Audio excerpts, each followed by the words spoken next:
Hello students, मैं doctor R C Punia, government polytechnic college Sikar से। आज हम अप्लाइड फिजिक्स के यूनिट नंबर 1 के टॉपिक एरर्स इन मेजरमेंट, मापन में त्रुटियों के बारे में बात करने वाले हैं। त्रुटियों के बारे में बात करने से पहले हम यहाँ पर दो पदों एक्यूरेसी एंड प्रिसीजन के बारे में बात करने वाले हैं। एक्यूरेसी से क्या मतलब होता है? जब भी आप कोई मापन करते हैं और मापन की प्रक्रिया में प्राप्त मान वास्तविक मान के जितना नज़दीक होता है वह उतना ही अधिक एक्यूरेट होता है। मीन्स मापित मान वास्तविक मान के जितना अधिक पास है वह उतना ही अधिक एक्यूरेट होगा, उसकी एक्यूरेसी उतनी ही ज़्यादा होगी। प्रिसीजन से क्या मतलब होता है? प्रिसीजन जो है वह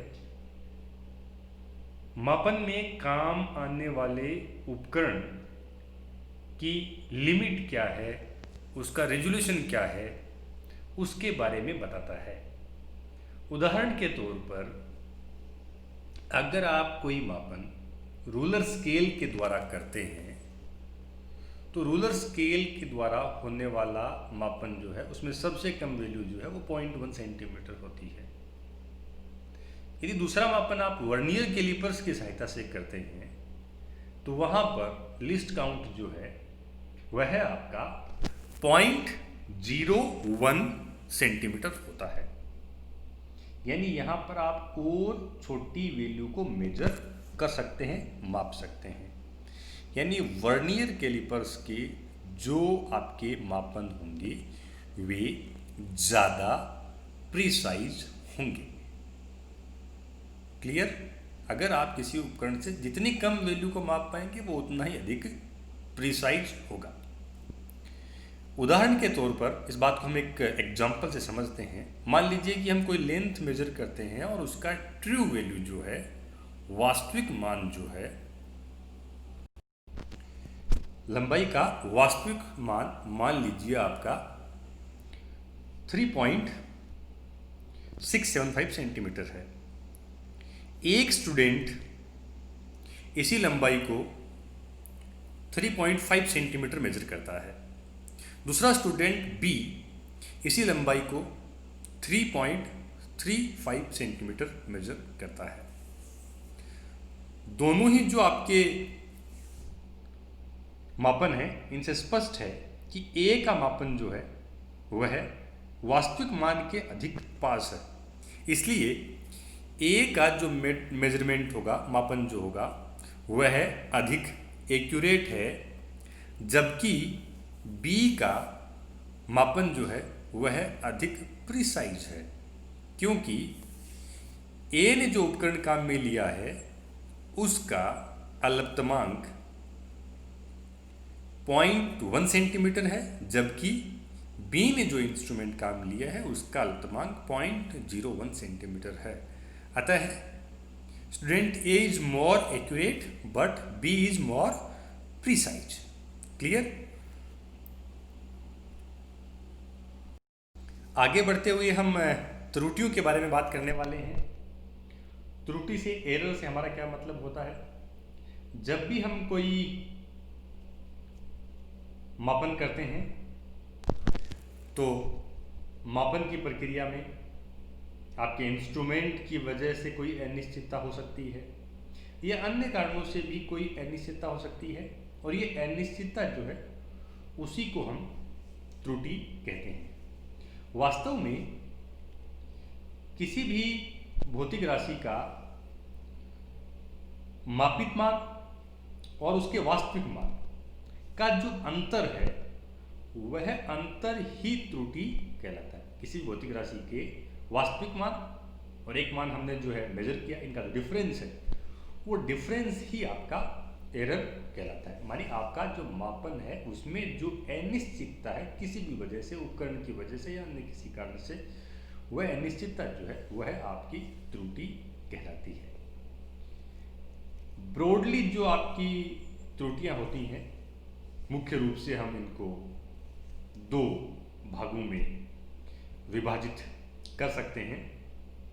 एक आपका सिस्टेमेटिक एरर्स है, दूसरे आपके रैंडम एरर्स हैं। सिस्टेमेटिक क्रमबद्ध त्रुटियां, रैंडम यादृच्छिक त्रुटि।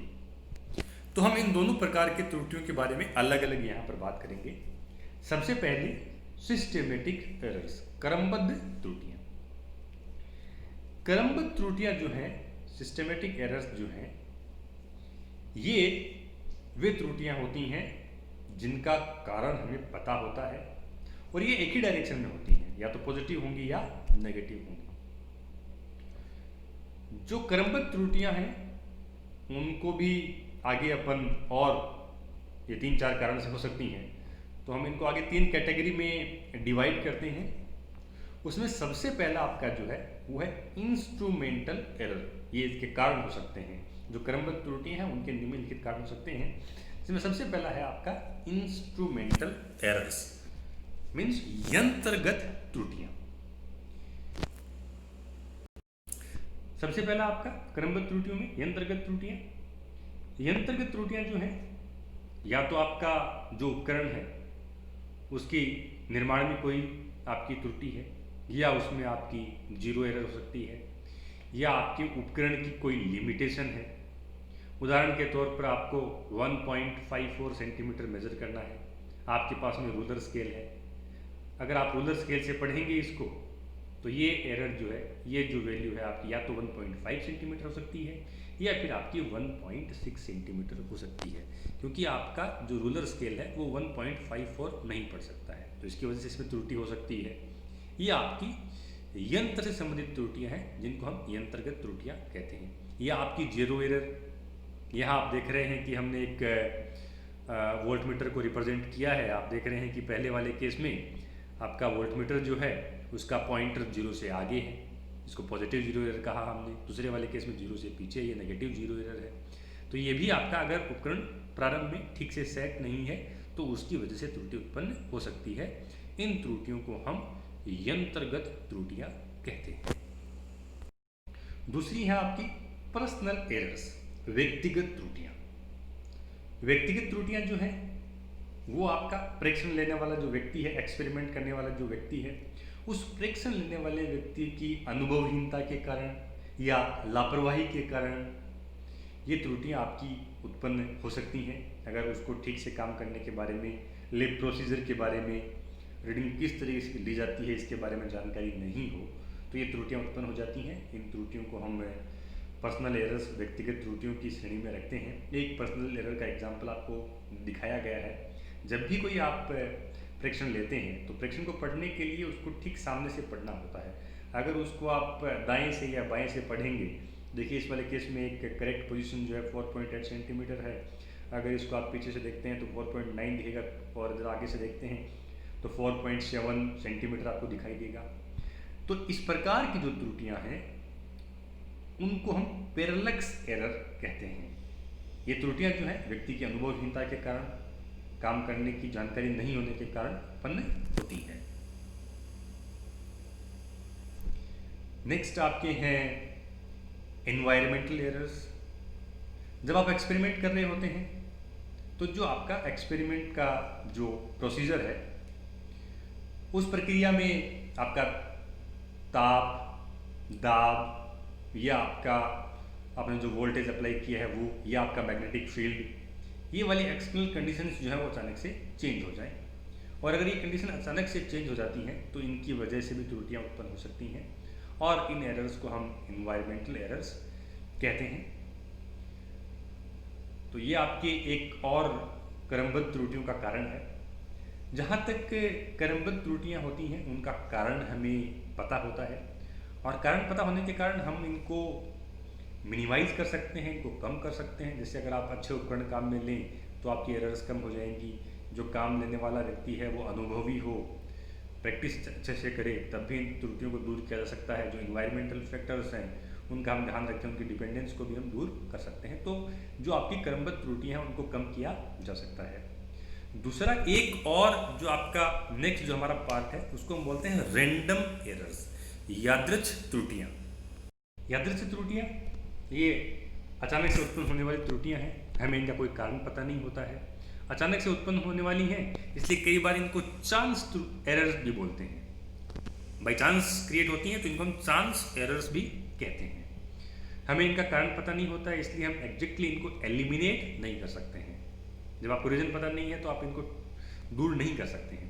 पर जो आपकी यादृच्छिक त्रुटियां होती हैं, रैंडम एरर्स होती हैं, इनको मिनिमाइज करने के लिए, इनको कम करने के लिए हम नंबर ऑफ ऑब्जर्वेशंस को इंक्रीज कर देते हैं। अगर आप प्रेक्षणों की संख्या को n गुना कर देते हैं तो आपकी यादृच्छिक त्रुटियां 1/n गुना रह जाती हैं। मीन्स प्रेक्षणों की संख्या 5 गुनी कर देंगे तो यादृच्छिक त्रुटियां जो हैं वो 1/5 गुना रह जाएंगी। तो इस तरीके से जो आपकी एरर्स हैं इनको दूर किया जा सकता है। जो आपकी यादृच्छिक त्रुटियां हैं उनको अपन प्रेक्षणों की संख्या बढ़ा करके दूर कर सकते हैं। तो ये मोटा मोटा आप जो है जो आपकी त्रुटियां हैं उनको दो कैटेगरी में, क्रमबद्ध त्रुटियां और यादृच्छिक त्रुटियों में आप डिवाइड करते हैं। नेक्स्ट अपन यहाँ पर त्रुटियां जो हैं उनके एस्टिमेशन के बारे में बात करेंगे। एरर्स को हम किस तरीके से एस्टिमेट करते हैं उनके बारे में बात करेंगे। यहाँ पर अपन परम त्रुटि, माध्य परम त्रुटि, आपेक्षिक त्रुटि और एक आपका प्रतिशत त्रुटि होती है, इनको हम यहाँ पर डिफाइन करने वाले हैं। और इसके लिए हम एक एग्जाम्पल यहाँ पर लेकर के चल रहे हैं। सपोज कीजिए कि एक सिंपल पेंडुलम जो है वो आपका ऑसिलेट कर रहा है और हमारे पास एक स्टॉप वॉच है। इस सिंपल पेंडुलम से हम ऑब्जर्वेशन लेते हैं और हमने 5 ऑब्जर्वेशन यहाँ पर नोट किए हैं। 5 ऑब्जर्वेशन में जो मेजर्ड वैल्यूज हैं वो 3.9 सेकेंड, 3.6 सेकेंड, 3.5 सेकेंड, 3.7 और 3.5 सेकेंड। ये आपके 5 ऑब्जर्वेशन के वैल्यूज हैं सेकेंड में। देखिए कई बार जब वास्तविक मान नहीं दिया होता है तो जो आपके मापित मान है उनका औसत जो है उसी को वास्तविक मान लिया जाता है। मीन्स अगर उसका हम अर्थमेटिक मीन ले लें तो वही अर्थमेटिक मीन जो है उसी को हम रियल वैल्यू मान लेते हैं। तो हमारा जो प्रेक्षण हमने लिए हैं उनमें जो सभी मान हैं उनका अगर हम औसत करते हैं तो मीन वैल्यू की बात करें तो सारी वैल्यूज को आप ऐड कर दीजिए। एक्स एवरेज जो हमने यहाँ रिप्रेजेंट किया है 1/n समेशन ऑफ xi, यानी सारी वैल्यूज को हमने ऐड कर दिया। जो भी हमारे प्रेक्षण है 3.9 plus 3.6 plus 3.5 plus 3.7 plus 3.5 divided by 5, ये हो गया 18.2 डिवाइडेड बाई 5, ये आता है 3.64। यहाँ पर हम 3.64 नहीं यूज करेंगे, इसको हम 3.6 लिखेंगे। देखिए हमारे जो ऑब्जर्वेशन है उन ऑब्जर्वेशन में हमारा जो लिस्ट काउंट है वो 0.1 सेकेंड का है। तो हमारा रिजल्ट जो है उसका भी जो लिस्ट काउंट है वो आपका 0.1 सेकेंड ही होना चाहिए। अगर आप 3.64 देखेंगे तो लिस्ट काउंट 0.01 सेकेंड हो गया। तो हम इसको यूज नहीं करेंगे, हम इसको राउंड ऑफ कर लेंगे, पूर्णांकित कर लेंगे और हमारे पास जो मीन वैल्यू है, जो औसत मान है वो 3.6 सेकेंड आ गया और इसी को हम वास्तविक मान की भांति काम में लेंगे। सबसे पहले यहाँ पर अपन एब्सोल्यूट एरर, परम त्रुटि की बात करते हैं। परम त्रुटि क्या होती है, एब्सोल्यूट एरर क्या होता है? किसी भी भौतिक राशि के प्रेक्षित मान और वास्तविक मान का जो अंतर है उस अंतर को हम एब्सोल्यूट एरर कहते हैं। और एब्सोल्यूट एरर जो है उसके वैल्यूज आपके पॉजिटिव नेगेटिव किसी भी प्रकार के हो सकते हैं। इसको हम डेल्टा एक्स से रिप्रेजेंट करते हैं। तो हमारे पुराने अगर फ्रैक्शंस की आप बात करें तो देखिए हमारे पास जो वास्तविक मान है वो 3.6 प्राप्त होता है। तो यहाँ पर आप देखें कि जो मापित मान है, पहला फ्रैक्शन मापित मान कितना है, 3.9 है। तो प्रेक्षित मान और मापित वास्तविक मान का अंतर, तो 3.9 माइनस 3.6 तो ये 0.3 हो जाएगा।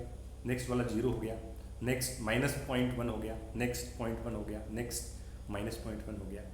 तो ये जो है वह प्रत्येक परीक्षण की एब्सोल्यूट एरर यानी परम त्रुटि को व्यक्त कर रहे हैं। नेक्स्ट हमारा होता है मीन एब्सोल्यूट एरर, माध्य परम त्रुटि। माध्यप्रम त्रुटि क्या होता है? सभी प्रेक्षणों की जो आपकी परम त्रुटियां हैं, उन परम त्रुटियों का जो औसत मान है वह माध्य परम त्रुटि को व्यक्त करता है। और जब भी आप माध्य परम त्रुटि ज्ञात करते हैं तो जो भी आपके जो परम त्रुटियां हैं उनके हम धनात्मक मानों को ही काम में लेते हैं। सो डेल्टा एक्स एवरेज माध्य परम त्रुटि ये आपका हो जाएगा 1/n समेशन डेल्टा एक्स आई। यहाँ जो हमारे पीछे वाले जो भी सारे वैल्यूज हैं, इन वैल्यूज को हमने यहाँ पर देखिए 0.30 माइनस 0.1, तो ये इसका भी पॉजिटिव वैल्यू हम काम में लेंगे। 0.1 माइनस 0.01, इन सब की पॉजिटिव वैल्यूज हम काम में लेंगे। तो यहाँ पर आप देखिए delta x 0.3, 0.1 plus 0.1 plus 0.1 divided by 5, ये हो गया 0.6 डिवाइडेड बाई 5, ये आ गया आपका 0.12। अगेन आप देखिए कि यहाँ पर हम राउंड ऑफ करेंगे क्योंकि हमारा लिस्ट काउंट जो है वो 0.1 सेकेंड तक का है, तो ये 0.01 सेकेंड, ये आपका डेल्टा एक्स का वैल्यू हो गया, मीन एब्सोल्यूट एरर को बता रहा है। रिपोर्टिंग ऑफ रिजल्ट्स, रिजल्ट्स को आप जो भी एक्सपेरिमेंट आप लेते हैं उनके रिजल्ट्स को आप रिपोर्ट किस तरीके से करते हैं। साइंस में या इंजीनियरिंग के फील्ड में रिजल्ट्स को रिपोर्ट किस तरीके से किया जाता है, अगर आपकी बात करें तो रिजल्ट जो होता है बेस्ट एस्टिमेट, जो वैल्यू आपने मेजर किया, प्लस माइनस एरर, मीन्स जो इसका जो वैल्यू है वो इस रेंज में कहीं भी हो सकता है। फॉर एग्जाम्पल हम जो भी जिस हम ऑब्जर्वेशन की बात कर रहे हैं, जिस एक्सपेरिमेंट की हम बात कर रहे हैं, तो हमारे पास बेस्ट एस्टिमेट जो आता है, जो रियल वैल्यू में हमारे पास आती है वो आपकी 3.6 सेकेंड है, और हमारे पास माध्यप्रम त्रुटि जो है वो आपकी 0.1 सेकेंड है। तो अगर यहाँ पर आप लिखें 3.6 प्लस माइनस 0.1, ये आपका जो टाइम पीरियड का वैल्यू हो सकता है। मीन्स टाइम पीरियड के जो वैल्यू है वो 3.5 से लेकर के 3.7 के बीच में कुछ भी हो सकते हैं। इसके वैल्यू इस रेंज में कहीं भी आपके हो सकते हैं। तो रिजल्ट्स को हमारा रिप्रेजेंट करने का तरीका ये होता है कि best estimate plus minus error. हमारे पास जैसे एरर आपका जो है वो 0.1 सेकेंड का है, हमारा बेस्ट एस्टिमेट 3.6 का है, सो 3.6 प्लस माइनस 0.1, तो ये आपके पास में जो है वो रिजल्ट को रिप्रेजेंट कर रहा है। उसके बाद आपका रिलेटिव एरर होता है। रिलेटिव एरर क्या होता है? ये आपका मीन एब्सोल्यूट एरर और मीन वैल्यू का जो रेशियो है वो आपका रिलेटिव एरर होता है। मीन एब्सोल्यूट एरर, माध्यप्रम त्रुटि और वास्तविक मान का अनुपात जो है वो आपका आपेक्षिक त्रुटि होता है। रिलेटिव एरर, आपेक्षिक त्रुटि जो है आपका delta x average upon x, means आपका जो माध्यप्रम त्रुटि और वास्तविक मान का अनुपात है। यहाँ पर माध्यप्रम त्रुटि 0.1 है और वास्तविक मान 3.6 से डिवाइड कर देंगे, सो 0.0277, और ये रिलेटिव एरर जो आपका 0.02 है, ऐसा हो जाएगा। उसके बाद आपका परसेंटेज एरर होता है। रिलेटिव एरर को अगर आप 100 से मल्टीप्लाई कर दें, अपेक्षित त्रुटि को 100 से आप गुणा कर दें, तो वह आपका प्रतिशत त्रुटि हो जाएगा। So percentage error is equals to relative error multiplied by 100, तो परसेंटेज एरर जो है 0.028 इंटू 100, ये आपका 2.8% हो जाएगा। यहाँ एक एग्जाम्पल आपके सामने है। एक सिंपल पेंडुलम के आप ऑसिलेशंस मेजर कर रहे हैं, रीडिंग आपके सामने है 2.63, 2.56, 2.42, 2.71, 2.80, और यहाँ पर आपको एब्सोल्यूट एरर और रिलेटिव एरर जो है और परसेंटेज एरर जो है वो आपको कैलकुलेट करने हैं। ये मैं आपके लिए एक एक्सरसाइज छोड़ता हूँ, इसको आप सॉल्व करके देखें। जो प्रोसीजर हमने ऊपर एग्जाम्पल में लिया है वही सेम प्रोसीजर आपको काम में लेना है, और उसी प्रोसीजर को काम में लेते हुए आप यहाँ पर परम त्रुटि, आपेक्षिक त्रुटि और प्रतिशत त्रुटि को ज्ञात कर सकते हैं।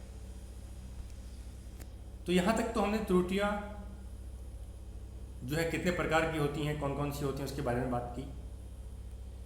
फिर कई बार आप कुछ ऑब्जर्वेशंस लेते हैं और सपोज कीजिए कि आपको डेंसिटी ज्ञात करनी है, तो डेंसिटी ज्ञात करने के लिए आप द्रव्यमान ज्ञात करेंगे, फिर लंबाई चौड़ाई ऊंचाई ज्ञात करेंगे, तो यहाँ फिर आप कुछ कैलकुलेशन करेंगे और उसके बाद आप घनत्व का मान ज्ञात करेंगे। तो यहाँ पर आपको गुणा, भाग, जोड़, बाकी की कई सारी प्रक्रियाएं करनी होती हैं। तो ये जो आपके मैथमेटिकल ऑपरेशंस हैं, जो गणितीय संक्रियाएं हैं, उनमें त्रुटियों का कॉम्बिनेशन किस प्रकार से होता है उसके बारे में हम जरा यहाँ बात कर रहे हैं। कॉम्बिनेशन ऑफ एरर्स, जो मैथमेटिकल ऑपरेशंस हैं आपके, एडिशन, सब्ट्रैक्शन, मल्टीप्लिकेशन, डिवीजन, इनमें जो एरर्स हैं किस प्रकार से कॉम्बाइन किए जाते हैं उनके बारे में हम यहाँ बात करेंगे। सपोज कीजिए कि कोई मेजरमेंट है और उस मेजरमेंट में क्वांटिटी ए में जो एब्सोल्यूट एरर है वो डेल्टा ए है, बी में जो एब्सोल्यूट एरर है वो डेल्टा बी है, और एक्स में एब्सोल्यूट एरर डेल्टा एक्स है। सो अगर हम सम और डिफरेंस की बात करें, मान लीजिए कि आपका x जो है वो a प्लस माइनस बी, या तो a में b ऐड हो रहा है या सब्ट्रैक्ट हो रहा है। अगर ऐसा स्थिति है तो डेल्टा x हो जाएगा delta a plus delta b। तो यहाँ पर रूल ये होता है कि अगर दो भौतिक राशियाँ आपस में जोड़ी या घटाई जा रही हों तो यहाँ पर उनकी परम त्रुटियाँ आपस में जुड़ जाती हैं। मीन्स फाइनल जो रिजल्ट आएगा उसकी जो परम त्रुटि है, एब्सोल्यूट एरर है, वो दोनों भौतिक राशियों में एब्सोल्यूट एरर्स के योग के बराबर हो जाएगी। डेल्टा एक्स जो है वो delta A plus delta B के बराबर हो गया।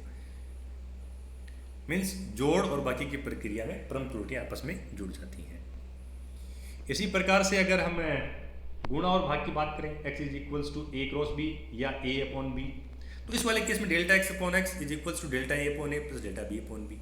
यानी अगर गुणा और भाग की प्रक्रिया हो रही है तो इस प्रक्रिया में जो आपका रिजल्ट आएगा उसमें जो आपेक्षिक त्रुटि होगी वह उन दोनों भौतिक राशियों की आपेक्षिक त्रुटियों के योग के बराबर होगी। मीन्स यहाँ पर रिलेटिव एरर्स ऐड होती हैं। पीछे वाले केस में आपने देखा कि वहाँ पर परम त्रुटियाँ जोड़ी जाती हैं, delta X is equals to delta A plus delta B. यहाँ पर आप देख रहे हैं कि delta X upon X is equals to delta A upon A plus delta B upon B. यानी यहाँ पर आपकी जो रिलेटिव एरर्स हैं वो ऐड हो जाती हैं, यानी आपेक्षिक त्रुटियाँ जो हैं वो आपकी जुड़ जाती हैं। इसी प्रकार से x इज इक्वल्स टू ए की पावर n हो, ए की पावर n है तो उस वाले केस में आपका जो डेल्टा एक्स अपॉन एक्स आएगा वो n times of delta A upon A हो जाएगा, वो आपका n गुना हो जाएगा। और याद रखें कि त्रुटियाँ आपकी हमेशा ऐड होती हैं, तो अगर कोई भी क्वांटिटी की पावर n आ रही है तो वो आपका पावर n से मल्टीप्लाई हो जाता है। तो इस तरीके से आपके एरर्स जो है, त्रुटियाँ जो हैं वो आपकी कॉम्बाइन की जाती हैं। सो हम यहाँ पर इतनी ही बात करेंगे।